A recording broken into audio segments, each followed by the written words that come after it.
আমি অনেক দিন ধরে ভাবতেছি যে তো মসজিদে নামাজ পড়ি, মসজিদে কাজ চলতেছে আস্তে আস্তে ধীরে গতিতে, তো কী দেওয়া যায়। তা আমি চিন্তা ভাবনা করে দেখলাম যে না, এখানে সিমেন্টের বস্তা দিব আমি 10টা। এই জন্য আস্তে আস্তে করে আমি টাকা জমাইছি।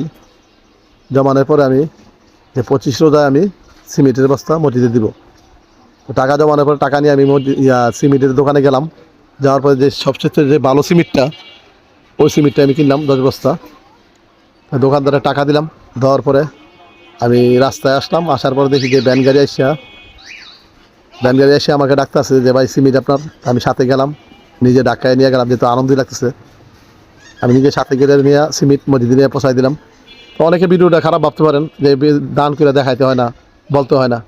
আমার বলার উদ্দেশ্য হলো যে আপনাদেরকে উৎসাহ করার জন্য যে আপনারাও আমার মতো দান করেন। 10-এর লাঠি 1-এর বোঝা, সবাই মিলে যদি দান করি কিন্তু মসজিদ অনেক সুন্দর হবে, কাজ হবে। আমি নিজের হাতে সিমেন্ট উঠাই দিলাম। উঠানোর পরে খুব ভালো লাগছে, অনেক আনন্দ লাগছে। তো সবাই ভিডিওটা শেয়ার করবেন বেশি বেশি করে। আমি নিজের হাতে মেমোটা নিয়ে আমি আমাদের মসজিদের হুজুরের কাছে গেলাম যে হুজুর আমার সিমেন্টের মেমোটা রাখেন। উনি বাইরে আসলো, আসার পরে ওনাকে দিলাম মেমোটা।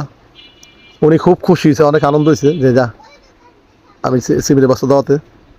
আমি দেওয়ার পরে আমি রিসিপ্টটা বুঝাই দিলাম। দেওয়ার পরে আমি এখান থেকে চলে আসলাম এদিকে রাস্তায়।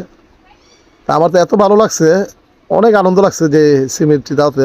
আপনারা চাইলে দিতে পারেন আমার মতো করে। হয়তো আমি ভিডিও বানায় আপনাদের দেখাইছি, আপনারা দেখানোর দরকার নাই। আমি চাইছি আপনাকে উৎসাহ করার জন্য, আপনারা যেন আমার মতো উৎসাহ হয়ে সিমেন্টের বস্তা বা এই যে কোনো জিনিস দান করেন।